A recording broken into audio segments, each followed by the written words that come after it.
Donnie Darko es una película de ciencia ficción y suspense del año 2001, que a pesar de no ser extremadamente conocida, sí que ha conseguido convertirse en una especie de película de culto.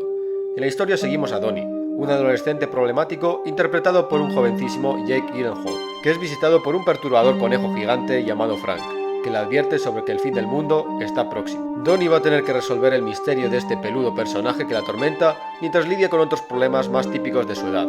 Pero la trama principal, que trata sobre viajes y paradojas temporales, flaquea bastante a la hora de exponer todo esto al espectador de una forma coherente. La película es tremendamente confusa en este aspecto. Te la vas a tener que ver un par de veces para comprender realmente lo que está ocurriendo. Hay otras obras de ficción que tratan los viajes en el tiempo de una forma mucho más clara y divertida. Incluso el mismísimo director de la cinta tampoco tiene muy claro la lógica de la paradoja a la que se enfrenta Donnie. En alguna entrevista no ha querido mojarse y dice que lo deja a libre interpretación. Pero es que esta confusión y forma tan caótica de contar la historia está hecha a propósito, porque Donnie Darko, más que tratar de viajes en el tiempo y apariciones de un conejo que da muy mal rollo, trata de una época muy confusa de nuestra vida, la adolescencia. Una etapa que hemos vivido, o tal vez algunos de los que estáis viendo este vídeo estáis viviendo. Es por ello que nos resulta muy fácil identificarnos con el bueno de Donnie. Así que bienvenidos a otro vídeo de la serie Es que es literalmente yo. Y algunos me recomendasteis que hiciese un vídeo centrándome en Louis Bloom, de la película Nightcrawler. Pero por muchas vueltas que le dé, no veo cómo alguien se puede sentir identificado con esta escoria. Y mira que los vídeos anteriores tratan de Patrick Bateman y Tyler Durden. Así que nos centraremos en otro personaje interpretado por Jake Gyllenhaal. Si no habéis visto la película ya estáis tardando, y si no, podéis veros el vídeo sin problemas, porque me he guardado los spoilers. Así que acompañadme en este vídeo donde vamos a descubrir que todos somos, o mejor dicho, todos hemos sido, Donnie Darko.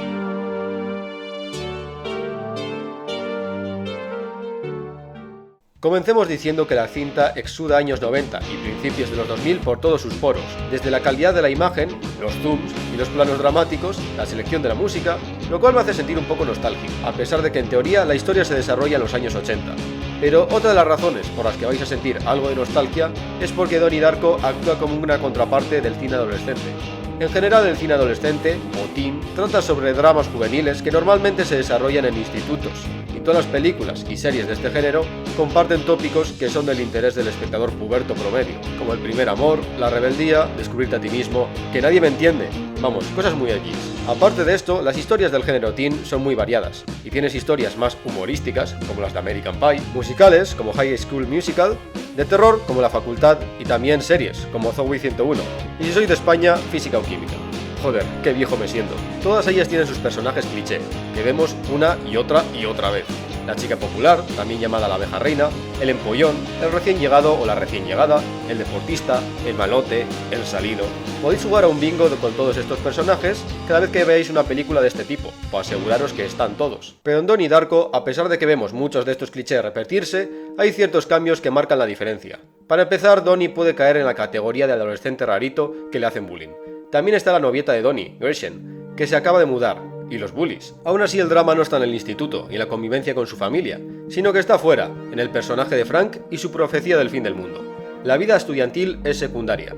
Mientras que en otras películas de adolescentes, el drama suele ser algo relacionado con problemas familiares, los desamores o el mismo bullying, problemas a los que también se enfrenta Donnie. En este caso hay una gran responsabilidad real sobre Donnie. Debe buscar una solución a este supuesto final del mundo del que le avisa su siniestro compañero Frank. La mayoría del tiempo Donnie se encuentra ausente de mente en las horas de clase, y no porque está pensando en cómo pedir a la chica que le gusta que salga con él, sino que intenta resolver este misterio. Le pregunta a su profesor de ciencias al respecto y tiene conversaciones acerca de la teoría de los viajes en el tiempo. Y mencionan que al haber un sinfín de posibilidades para un evento concreto, en un hipotético viaje en el tiempo, al darse una de estas posibilidades, se anulan las demás. Todo esto tiene un doble sentido, porque cuando eres adolescente, cualquier pequeño problema, como suspender un examen, no poder salir con tus amigos un día, o que te haya salido un grano gordo en la cara, parecen el fin del mundo. Problemas que vistos desde una perspectiva adulta son una chorrada. Pero también la conversación entre el profesor de ciencias y Donnie sobre que una posibilidad bloquea a todas las demás también tiene que ver con la adolescencia. Los adolescentes son muy moldeables y esta etapa de la vida será crucial para decidir cómo será el futuro, aunque en el momento no lo parezca. Las decisiones y experiencias vividas en esta etapa marcan de por vida, tanto en el aspecto de tus estudios y tu vida profesional como en la vida social, definiendo tu personalidad y cómo el resto te perciben. Ya sabéis lo que dicen. Cuando eres adolescente puedes ser lo que quieras, porque tienes todas las posibilidades disponibles. pero una vez elijas una, ya bloquearás todas las demás, tal vez para el resto de tu vida. Es por ello también que muchas películas sobre viajes en el tiempo tratan sobre cómo cambiaría tu vida si hubieras tomado una decisión diferente en el pasado, sobre todo en la adolescencia. Y este concepto es tan atrayente porque todos hemos pensado alguna vez en esto, lo que se llama en francés l'esprit de l'escalier, o como cojones se diga, el espíritu de la escalera. Es decir, que te das cuenta de cosas que en su momento no consideraste años después. ¿Cómo que se te ocurre un contraargumento perfecto para una discusión que tuviste hace años? Que elegiste tu carrera profesional por el dinero, más que porque te apasionaba, y deberías haber seguido tu corazón. O que esa chica en el Insti estaba tonteando contigo, pero tus capacidades nulas de pillar indirectas te hicieron creer que simplemente estaba siendo simpática. Pero vayamos al grano. Esta confusa película muestra espléndidamente, de una manera simbólica, lo que quiere decir la adolescencia.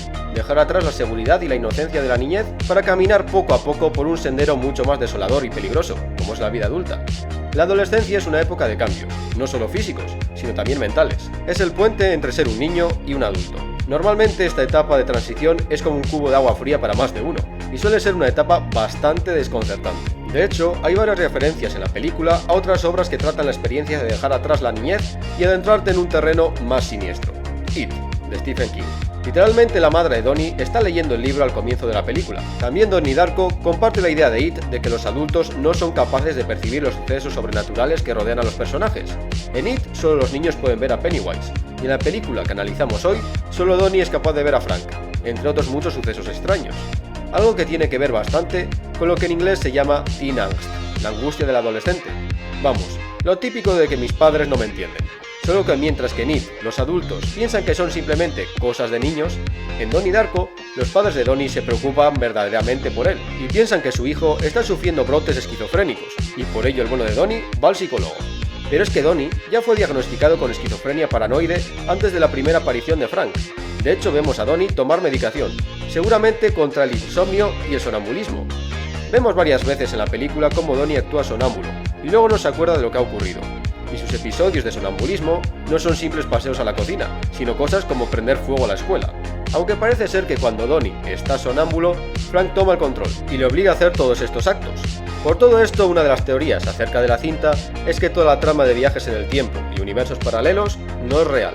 Todo forma parte de la mente enferma de Donnie, y tampoco es casualidad que el animal que se le aparece a este sea un conejo, al igual que el conejo blanco al que Alicia sigue en Alicia en el País de las Maravillas. En la novela de Lewis Carroll, el País de las Maravillas al que el conejo guía a Alicia es la locura, y el conejo en sí representa el estresado ciudadano victoriano, obsesionado con la puntualidad. Vamos, que Lewis Carroll pensaba que el modo de vida de la Inglaterra industrial te llevaba directamente a la locura.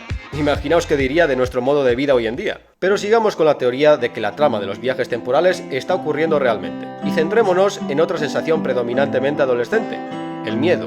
Una escena muy buena de Donnie Darko, que representa la adolescencia perfectamente, es la clase de ética en la que la profe dibuja en la pizarra una línea que separa por un lado el amor y por otro lado el miedo. Aunque en este caso el miedo es bastante amplio, y no solo se refiere a tener el miedo de algo, sino que son todos los sentimientos negativos en general. Esto se parece bastante a la dualidad amor-odio de la película La noche del cazador. Y adivinad dónde se coloca Donnie al salir a la pizarra, en el lado del miedo, como un buen adolescente. La adolescencia es una contradicción en el sentido que es la época más atrevida, ya que los adolescentes son muy impulsivos y a la vez es una edad dominada por el miedo, porque lo que los demás piensan de ti te afecta mucho. Esto tiene conexión con que muchos adolescentes son crueles por naturaleza. Todavía no han desarrollado completamente la capacidad del autocontrol y la empatía de un adulto, pero ya tienen la mala idea que un niño no puede tener. Seguramente, de adolescentes, hicisteis o dijisteis alguna cosa a alguien de la que no estáis muy orgullosos, y ni locos lo haríais hoy en día. Pero en esta escena Donnie se expresa con mucha agresividad, y a lo largo de la película vemos que a pesar de que Donnie es buena gente, le dan arrebatos de agresividad, como cuando llama a su madre puta. Estos cambios de humor repentinos también son bastante típicos de la adolescencia. Por la mañana te sientes en una nube y por la tarde deseas morirte. Esto es debido en parte al desbalanceo hormonal. Pero centrémonos en la violencia y la agresividad, ya que la adolescencia es en teoría la etapa más agresiva de nuestra vida.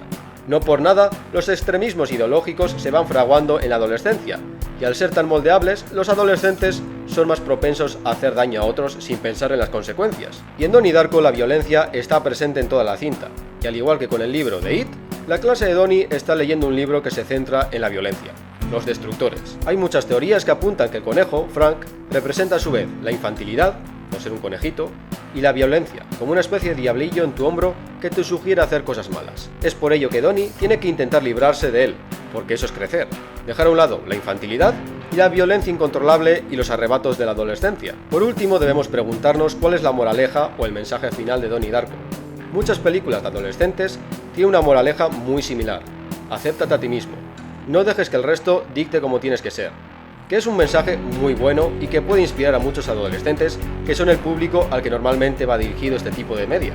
Pero Donnie Darko tiene un mensaje completamente diferente. Ahora sí, se viene un spoiler de la película. Por favor, cerrar ya el vídeo si no queréis escucharlo, pero dadme un likeazo antes, no seáis ratones. Al final de la película, Donnie se da cuenta que la única forma de evitar el fin del mundo, más bien el fin de la realidad paralela en la que vive, es dejarse matar por la turbina de avión que cae en su cuarto al principio de la película. Como he dicho antes, una acción cancela el resto de las posibilidades. Así que si Donnie muere, Gretchen no será atropellada, y Donnie no disparará a Frank, en un arrebato de ira. Es un final triste, pero también podemos sacar una conclusión sobre cómo la película trata la adolescencia y la transición a la adultez. Ser adulto significa sacrificarte, por el bien de los demás. Ya no vas a tener tiempo de pasar tardes enteras con tus amigos. Si quieres mantener tus amistades vas a tener que comprometerte y sacar tu tiempo de tu ya seguramente apretado horario. Vas a comenzar a tener muchas responsabilidades que antes no tenías y vas a ser responsable de otros. Y si no eres un capullo, intentarás hacerlo bien. Lo que quiere decir que vas a seguir sacrificando parte de tu vida por el bien de otros. Al final de la película podemos decir que Donnie deja de lado su yo adolescente, destructivo, confuso y asustado, y acepta su muerte con una sonrisa, en paz, como un adulto.